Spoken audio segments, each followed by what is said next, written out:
La démocratie béninoise est ensanglantée et endeuillée.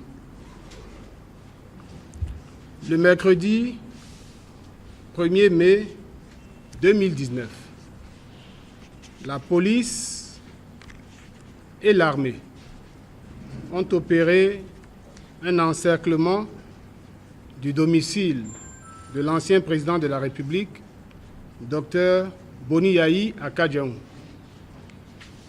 Ce déploiement policier inhabituel dans cette zone intervient au lendemain de divers appels lancés sur les médias par des personnalités proches du régime demandant l'arrestation du docteur Boni Yayi.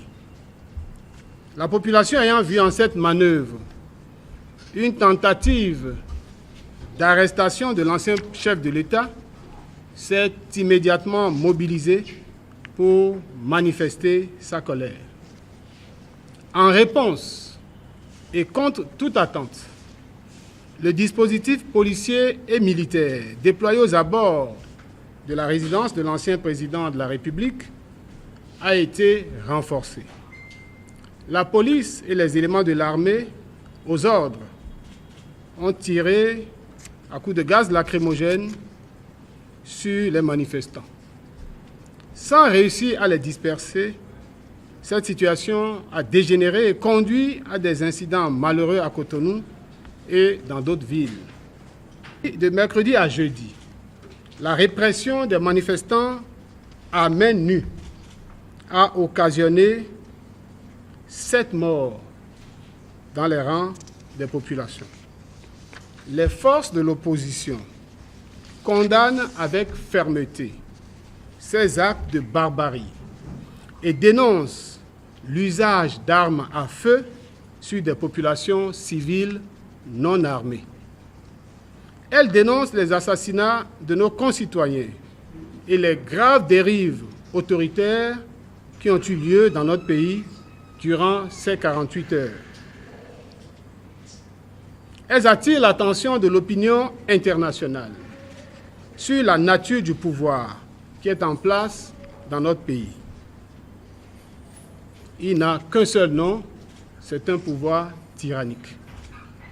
Elles réclament une enquête sous la supervision des organismes internationaux sur la mort des compatriotes tombés sous les balles du pouvoir de M. Patrice Talon, aux familles de toutes les victimes.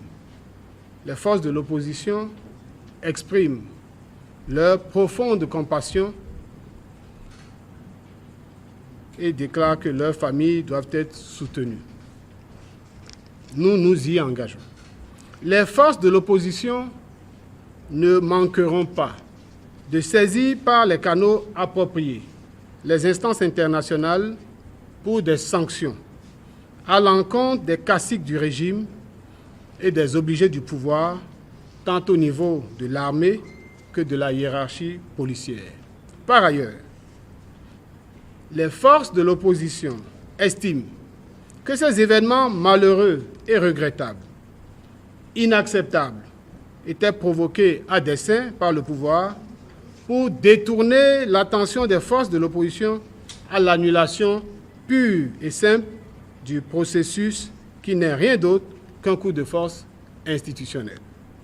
En tout état de cause, les forces de l'opposition appellent le peuple à se tenir prêt pour manifester jusqu'au retour effectif de l'état de droit et à la mise en place d'un processus électoral inclusif débouchant sur un Parlement représentant effectivement le peuple.